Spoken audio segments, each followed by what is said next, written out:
आजच्या भागामध्ये आपण पाहत आहोत आता क्लासरूममध्ये झालेल्या प्रकारामुळे कमळे आणि निंगी एकत्र चर्चा करत असतात. निंगी म्हणत असते, अगं ये कमळे, अगं तो तर आपल्या क्लासचा आपल्या इंग्लिश सब्जेक्टचा सर निघाला की. आणि तेव्हाच कमळी म्हणत असते, हो गं निंगे, पण मला कुठं माहिती होतं एवढं सगळं काही झालेलं आहे. आणि तेव्हाच निंगी म्हणत असते, पण बघ ना, एवढ्या क्लाससमोर तू त्याला एवढं काय बाई बोललीस, पण तो काहीच बोलला नाहीये, उलट त्याने तुला माफ केलं, पण त्याला खूप वाईट वाटलं असेल ना गं.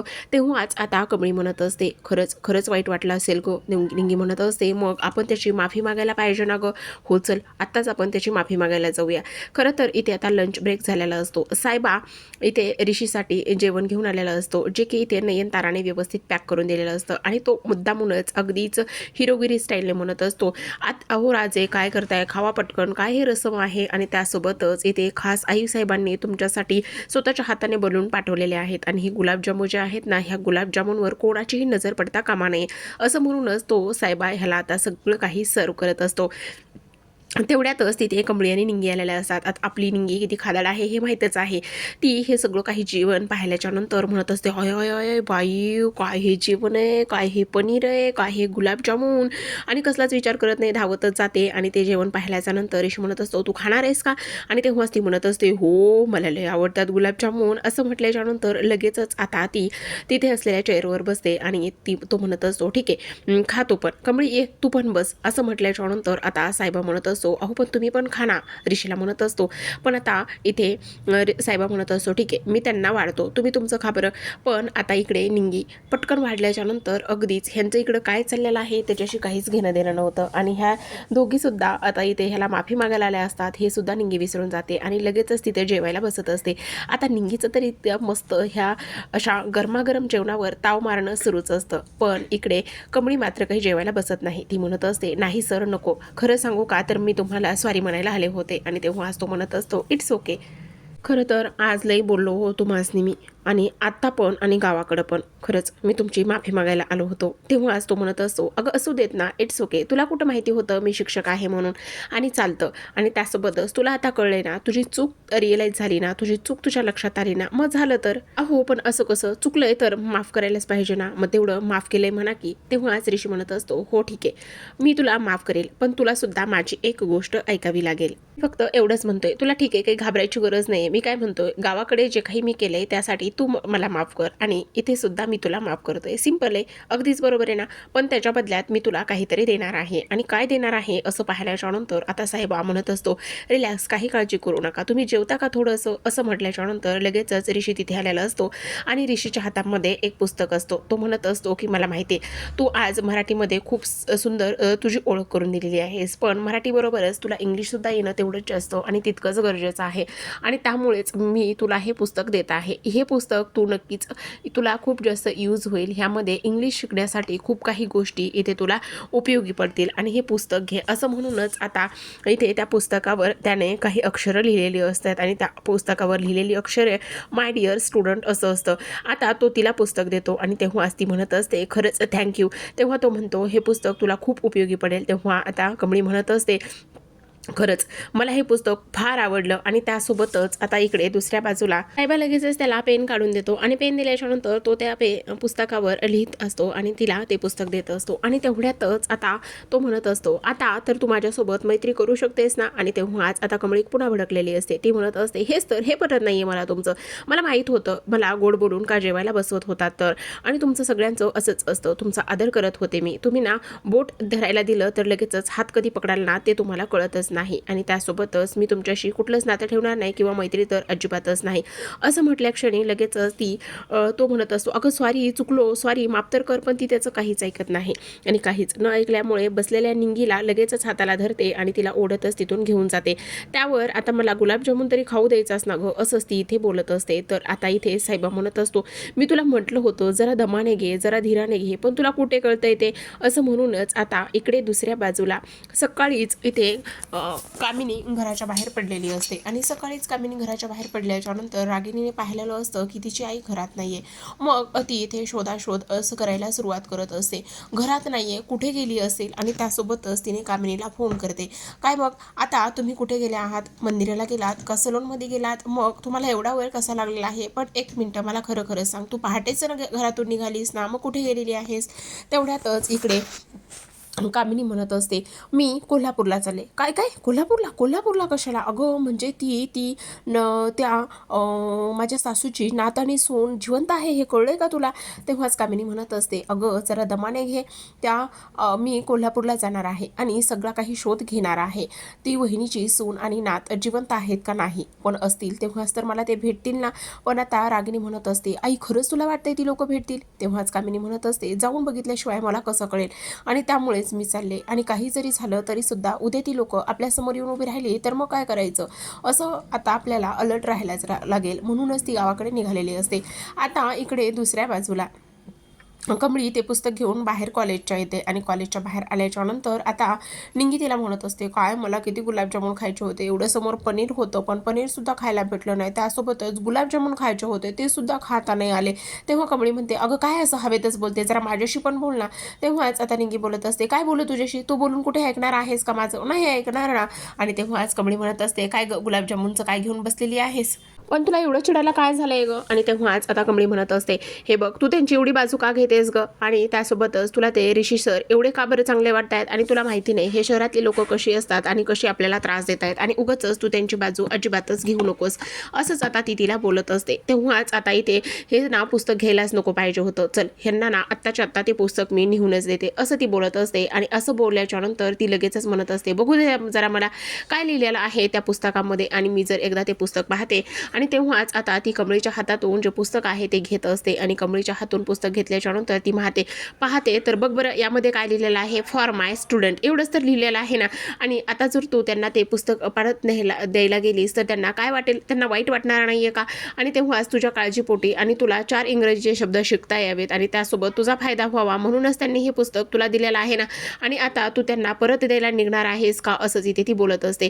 इकडे ह्या पुस्तकाबद्दल सगळं काही ह्या दोघींनी ऐकलेलं असतं, आणि ह्या पुस्तकाबद्दल सगळं काही दोघींनी ऐकल्याच्या नंतर त्यांना मात्र खूपच मोठा धक्का बसतो. इथे ह्या ऋषीला काय गरज होती ते पुस्तक इथे त्यांना द्यायची, आणि त्यासोबतच हा समजतो तरी कोण स्वतःला.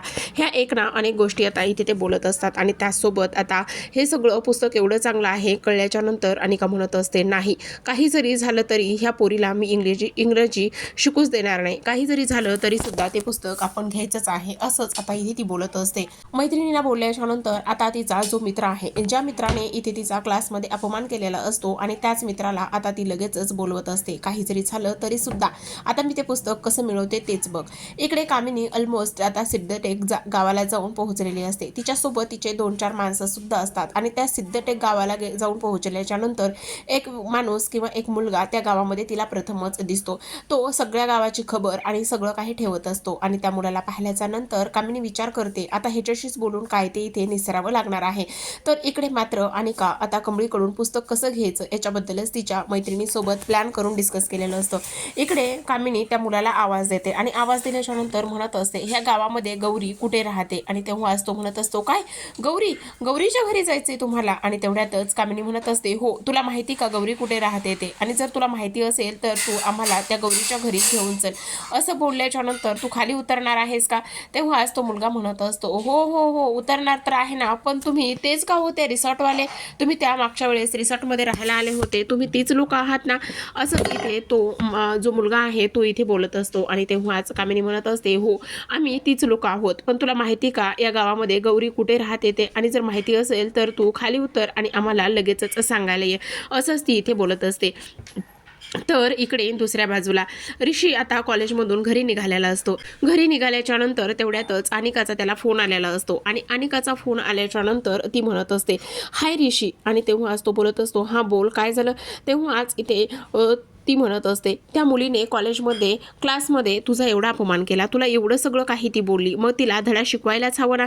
तेव्हाच तो म्हणत असतो, अगं असू दे इट्स ओके, ती आली होती माझ्याकडे माफी मागायला. आणि तेव्हाच अनिका म्हणत असते, काय ती तुझ्याकडे माफीसुद्धा मागायला आली आणि तू तिला माफसुद्धा केलंस, हे काय आहे? आणि त्यासोबतच क्लासमध्ये सगळ्यांसमोर तिने तुझा अपमान केलेला आहे ना, मग तिला माफीसुद्धा सगळ्यांसमोरच मागायला लाव. तेव्हाच ऋषी म्हणत असतो, हे बघ अनिका तुझा प्रॉब्लेम काय आहे नेमका? तू का त्या कमळीच्या एवढी हातपाय धुवूनच मागे लागलेली आहेस? काय संबंध आहे?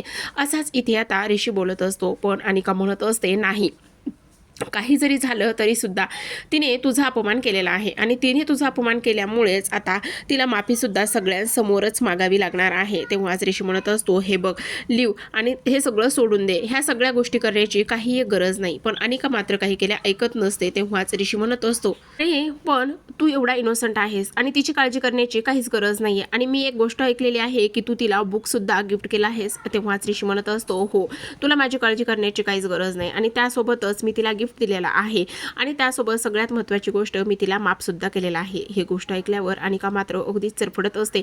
ती म्हणत असते, अरे आज इथे क्लासमध्ये तुला ती एवढं सगळं काही बोललेली आहे, लोक काय म्हणतील, तुझी इमेज आहे की काही नाही.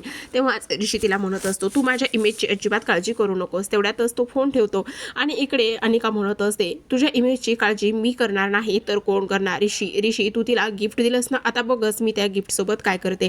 असं म्हणूनच आता मित्रांबरोबर प्लॅन बनवला असतो. 2 तेच टपोरी मुलं आता कमळी आणि निंगीला ग्राउंडवर गाठत असतात आणि गाठल्याच्या नंतर इथे बाकीची मुलं अगदीच बेंचवरती बसलेली असतात, जो की झाडाखाली एक अरेंज केलेला कट्टा असतो. तिथे बसल्याच्या नंतर आता कमळी आणि निंगी समोरून येतात आणि हे दोघं त्यांच्या पुढ्यात जातात. तिथे गेल्याच्या नंतर ते म्हणत असतात, अरे खरंच तुमच्या सोबत क्लासमध्ये जे काही झालं त्याबद्दल खरंच सॉरी बरं का, मी असं वागायला नको होतं. खरं सांगू का, मी असं का वागलो तर अनेकाने मला सांगितलं होतं म्हणूनच मी हे सगळं काही तिच्या सांगण्यावरून केलं. पण खरंच मला हे असं वागण्याचा अजिबातच काही उद्देश नव्हता किंवा माझ्या मनात सुद्धा नव्हतं. तेवढ्यातच दुसरा मुलगा कमळीच्या हातून पुस्तक काढून पळत असतो आणि तेव्हाच इथे निंगी म्हणत असते, अरे ते सरडासुद्धा एवढ्या पटकन रंग बदलत नाही, तुम्ही एवढे रंग बदलता लवकरच. आणि त्यासोबतच कमळी म्हणत असते की खरंच मित्र आणि माणूस म्हणून घेण्याच्या सुद्धा लायकीचा नाही आहेस आणि त्यासोबतच काहीच गरज नाही आहे तुम्हाला माझं थँक्यू आणि सॉरी म्हणून घ्यायची आणि ऐकायची.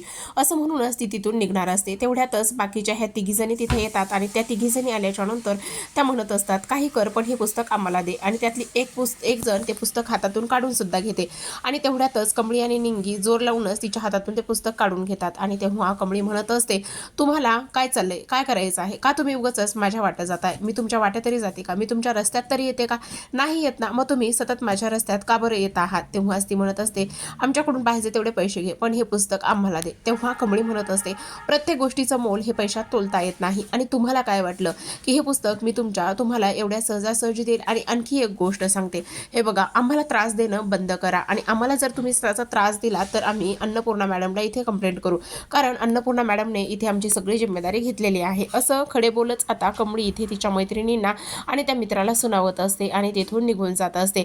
आता कमळी आणि निंगी तर तिथून निघून गेलेले असतात, पण ही लोक मात्र खूपच जास्त चिडलेली असतात. ती म्हणत असतात, नाही ही तर खूपच जास्त जिद्दी आहे, काही करून हिला तर आता धडा शिकवायलाच पाहिजे. असंच हे दोघे सुद्धा बोलत असतात आणि इकडे कमळी आणि निंगी आता क्लासमध्ये जात असतात. त्यांना खरं तर खूप जास्त भूक लागलेली असते आणि कमळीच्या हातामध्ये ते पुस्तक असतं.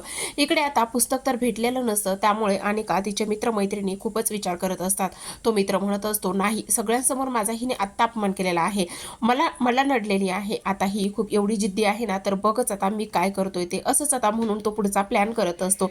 पुढच्या प्लॅनमध्ये खूप मित्र त्याचे सहभागी असतात आणि तो प्लॅन असतो कॅन्टीनमध्ये करण्याचा. आता कमळी आणि निंगी एकमेकांना म्हणत असतात, तू काय ग मला तो गुलाबजामुन खाऊ दिला नाही, चला कॅन्टीनमध्ये जाऊयात आणि पटकन काहीतरी खाऊयात. असं म्हणूनच कमळी म्हणत असते, बरं चल ठीक आहे. आता दोघी सुद्धा कॅन्टीनमध्ये जातात. दोघींनी कॅन्टीनमध्ये गेल्याच्या नंतर ऑलरेडीच अनिकाचा पूर्ण जो काही मित्र परिवार आहे तो इथे येऊन पोहोचलेला असतो आणि आपापल्या जागेवरती ती सगळी लोक बसलेली असतात. तेवढ्यातच कमळी आणि निंगी येतात आणि तिथे असलेल्या एका बाजूच्या बेंचवरती बसतात. खरं पाहायला गेलं तर त्यांच्यासाठी ती रिझर्व ठेवलेली होती असंच काहीसं म्हणावं लागेल. आता त्या दोघी तिथे बसतात आणि दोघी काहीतरी ऑर्डर करतात. कमळी अगदीच चेअरला मागे रेलून बसलेली असते. आता रेलून ती बसल्याच्या नंतर ही लोक वाटच पाहत असतात, कधी कमळी एकदाची पुढे होते किंवा उठायला जाते आणि कधी तिचा ड्रेस फाटतो. कारण प्रेक्षकांनो इथे आता कमळीच्या ह्या चेअरला ग्लू लावून त्यांनी ठेवलेला असतो. कमळी मागे टेकते आणि टेकल्याच्या नंतर ती पुढे होण्याचा प्रयत्न करते, पण तो ग्लू लगेचच ड्रेसला पकडल्यामुळे तो काही तिला निघत नसतो. आता कमळी उठून उभा राहत असते आणि तेव्हाच असा फाटल्यासारखा काहीतरी कपडा फाटतो, कसा आवाज येतो त्याच पद्धतीचा आवाज आलेला असतो आणि तेव्हाच कमळी पाठीला हात लावून पाहते तर तिचा ड्रेस हा फाटलेला असतो. निंगी म्हणत असते, काय गो कमळे काय झाले, का अशी बघतेस आणि तेव्हाच कसला आवाज आलाय. असं पाहते तर तिच्या पाठीवरचा जो तिचा ड्रेस आहे तो पूर्ण फाटलेला असतो आणि तेव्हाच तिथे सगळे काही जमलेली लोक आहेत ती मात्र तिच्यावरती हसायला सुरुवात करत असतात. जे अनिकाचे फ्रेंड्स असतात ते म्हणत असतात की पहा इथे काय झालेलं आहे, कमळीचा हा जो काही ड्रेस आहे तो इथे फाटलेला आहे, बापरे आता काय करायचं. आणि तेव्हाच खूपच जास्त ही उडत होती, खूपच जास्त ॲटिट्यूड आणि खूपच जास्त इथे सगळ्याच गोष्टी ती इथं करत होती. आता काय करणार आहे, ड्रेस तर फाटला. तेव्हाच आता निंगी सगळ्यांसमोर जाते आणि निंगी सगळ्यांकडे जाऊन सगळ्यांना हेल्प करा, मदत करा असं म्हणत असते. पण इथे सगळे स्टुडंट खूप जास्त हसत असतात. निंगी प्रत्येकाला म्हणत असते, तुमच्याकडे शर्ट असेल तर द्या, तुझं जॉकेट दे. पण इथे कोणीच जॉकेट आणि शर्ट देण्याच्या अगदीच मूडमध्ये नसतं, कारण अनिकाचंच ह्या कॉलेजमध्ये पूर्ण राज्य असल्या कारणाने आता तिला तर इथे काहीच भेटत नसतं. आता मात्र इथे ज्या मुलाने हे सगळं काही केलेलं आहे तो इथे येतो आणि तो इथे आल्याच्या नंतर तो म्हणत असतो, वा वा वा वा, काय भारी सीन चाललेला आहे इथे. आपण एक काम करूया, चला सगळेजण शूट करा, चला बरं घ्या आपले मोबाईल आणि हिचा व्हिडिओ काढा, व्हिडिओ काढून सोशल मीडियावर अपलोड करा. तेव्हाच आता निंगी प्रत्येकाचे मोबाईल बाजूला करण्याचा प्रयत्न करत असते आणि प्रत्येकाला म्हणत असते की व्हिडिओ काढू नका प्लीज, असं काहीच करू नका. पण एकाला मात्र तिची दया येते, तो म्हणजेच की शंभूच्या बॅगमध्ये जॉकेट असतं आणि ते जॉकेट काढल्याच्या नंतर तो म्हणत असतो, नाही हिला हे द्यावंच लागेल. असं म्हटल्याच्या नंतर आता तो लगेचच ते जॉकेट घेऊन कमळीकडे जात असतो. तेवढ्यातच आता अनिकाचा मित्र त्याला अडवतो आणि तो म्हणत असतो, काय रे, खूपच हिरोगिरी करायची काय चंपूलाल, नाहीतर तुला पण असंच पद्धतीने काहीतरी करेन आणि गप्प जागेवर बसवेन. असं म्हटल्याच्या नंतर आता निंगी तिची पाठ झाकण्याचा प्रयत्न करत असते. पण इथे ही जी काही मुलं आहेत तो तिचा व्हिडिओ काढण्यामध्येच गुंग झालेली असतात. तेवढ्यातच आता निंगी सुद्धा रडायला सुरुवात करत असते आणि तेव्हा शुभम म्हणत असतो, प्लीज असं करू नका ना, ती गरीब आहे आणि त्यासोबतच एका मुलीसोबत असं करणं कितपत योग्य आहे. पण इथे तो म्हणत असतो, असं नाही करायचं तर नेमकं काय करायचं, आता बघच कसा तमाशा होतोय आणि आता काय काय होतंय हे फक्त आणि फक्त तू पाहतच राहा. इथे अनिकाच्या मैत्रिणी असून सुद्धा किंवा त्या मुली असून सुद्धा दुसऱ्या मुलीवर असं हसतात आणि त्यासोबतच तिचे व्हिडिओ त्या शूट करत असतात. आता हा सगळा प्रकार खूप जास्त असह्य होत असतो. निंगी सगळ्यांना सावरण्याचं काम करत असते, पण तिचं मात्र कोणीच ऐकायला जात नसतं. आता प्रेक्षकांनो सगळ्यात महत्त्वाची गोष्ट म्हणजेच की तेवढ्यातच तिथे अनिका येते आणि अनिकाबरोबर चरण सर सुद्धा आलेले असतात. अनिका येऊन तिच्या समोरच्या चेअरवरती बसते आणि तेव्हाच ती म्हणत असते, ओ नो, ड्रेस फाटला, गावछाप, तुला मी किती वेळा सांगितलं माझी बराबरी करायची नाही आहे, माझ्या कॉलेजमध्ये माझ्या क्लासमध्ये माझ्या बाजूच्या बेंचवर येऊन बसलीस, माझी बराबरी करतेस, किती वेळा सांगितलं इथे राहायचं नाही, इथून गावाला सुटायचं, ही जागा तुझी नाही आहे, गावछाप, तू गावछाप आहेस, त्यामुळे गावाकडेच जायचं, कळलं तुला, ही जागा तुझ्यासाठी नाहीये, त्यामुळे आत्ताच्या आत्ता निघून जायचं, कळलं तुला. आणि काय म्हणत होतीस ग, आणि इथं जर राहिलीस ना नेहमी असंच काहीतरी तुझ्यासोबत होईल, असाच तुझा नेहमी अपमान होईल. आणि काय म्हणत होतीस ग, मी जिंकलो तू हरली, असं मला म्हणत होतीस का तू.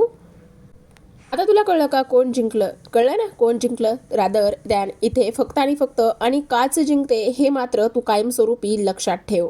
काय ग, माझीच कंप्लेंट माझ्या आजीकडे करण्याची तुझी हिंमत कशी झाली, आता कर ना, जा जा माझ्या आजीकडे अजून कंप्लेंट करणार आहेस कंप्लेंट, जा आता काय सांगायचंय ना ते सांग. पण एक गोष्ट लक्षात ठेव, यापुढे यापेक्षाही अजून तुझी घाण वाट नाही ना लावली, नाव लावणार नाही अनिका. आणि हे बघा, असं म्हटल्याच्या नंतर कमळी तिच्याकडे पाहत असते आणि ती म्हणत असते, काय मुलगी आहे, एक मुलगी असून सुद्धा दुसऱ्या मुलीबरोबर असंही वागत आहे. त्यामुळे आता अनिका म्हणत असते, हे गाईज, पुस्तक जे आहे ना हे ऋषी सरांनी कमळीला दिलं होतं आणि कमळीला दिल्याच्या नंतर तिला असं वाटत होतं की आता ती अनिकाची बराबरी करणार आहे. काय तू मला कंप्लेंट करणार होती, आता बघ हे जे पुस्तक आहे ना हे मी फेकणार, समजलं तुला, आणि बघच आता मी काय करते. असं म्हटल्याच्या नंतर तिने ते पुस्तक फेकायला घेतलेलं असतं आणि तेवढ्यातच तिथे ऋषी आलेला असतो. ऋषी तिला म्हणत असतो, थांब अनिका, आणि तेवढ्यातच अनिका अगदीच आहे त्याच ठिकाणी जाग्यावरच स्टॅच्यू झालेली असते. अनिकाला असं वाटत होतं की ऋषी आता घरी गेला असेल, पण तो कॉलेजमध्येच होता आणि कॉलेजमध्येच असताना आता हा सगळा काही कॅन्टीनमधला तमाशा आणि हे सगळं काही मी केलेलं आहे, आता जर हे ऋषीला समजलं तर मग मात्र तो माझ्याशी बोलेल की नाही किंवा मला काय शिक्षा देईल असंच तिला वाटत असतं. सोबतच आता ऋषीचा आवाज ऐकल्याच्या नंतर कमळीला मात्र धीर आलेला असतो आणि त्यासोबतच तिच्यासोबत ह्या गोष्टी झाल्यामुळे अनिका आणि त्यासोबत कमळीचं नातं आता वेगळ्याच वळणावर जाऊन पोहोचलेलं असतं आणि आता कमळीला तर अनिकाचा प्रचंड राग सुद्धा येत असतो. तर प्रेक्षकांनो, अशाच नवनवीन सोबत डेली मालिकांच्या अपडेट्स आणि रिव्ह्यू जाणून घ्यायचे असतील, पाहायचे असतील तर आपल्या स्पर्श मनाचा या यूट्यूब चॅनलला नक्की सबस्क्राईब